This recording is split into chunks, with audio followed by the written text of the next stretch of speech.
வந்து எம்எஸ் ஸ்டூடியோலேருந்து பேசுகிறோம். இந்த ஸ்டூடியோ எங்கே இருக்குன்னு பார்த்தீங்கன்னா திருச்சி மாவட்டம் பத்தாளப்பேட்டையில் இருக்குது. இந்த ஸ்டூடியோ வந்து இப்போ எதனால் அந்த வீடியோன்னு பார்த்தீங்கன்னா, நாங்கள் ஃப்ரேம் வந்து எங்களோட ஸ்டூடியோவில் வந்து கம்மியான ரேட்டுக்கு பண்ணி தரோம். நீங்கள் என்ன மாதிரி டிசைன்ஸில் சொன்னாலும் எல்லா விதமான ஃப்ரேமுமே நாங்கள் பண்ணி தரோம். இது எல்லாமே நாங்கள் பண்ண எங்களோட ஸ்டூடியோவில் பண்ண ஃப்ரேம் தான். இது எல்லாமே கஸ்டமரோடது. இது மாதிரி உங்களுக்கு ஃப்ரேம் பண்ணணும்னா நான் எங்களோட ஸ்டூடியோ கான்டாக்ட் நம்பர் நாங்கள் கீழே தரோம். அதுக்கு நீங்கள் கான்டாக்ட் பண்ணிக்கலாம். நீங்கள் கான்டாக்ட் பண்ணி சொன்னீங்கன்னா உங்களுக்கு நாங்கள் இந்த மாதிரி ஃப்ரேம் வந்து அழகாக செஞ்சு கொடுப்போம்.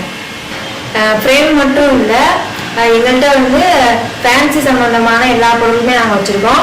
அது மட்டும் இல்லாமல் குழந்தைகளுக்கான விளையாட்டு பொருட்கள், அப்புறம் இந்த பொம்மை எல்லாமே எங்களோட ஸ்டூடியோவில் நாங்கள் வச்சுருக்கோம். உங்களோட வீட்டில் மேரேஜ் ஃபங்க்ஷன், அப்புறம் மற்றபடி என்ன ஃபங்க்ஷனாக இருந்தாலும் நீங்கள் இந்த கான்டாக்ட் நம்பருக்கு நீங்கள் கால் பண்ணிங்கன்னா அதுக்கு வந்து நாங்கள் ஃபோட்டோ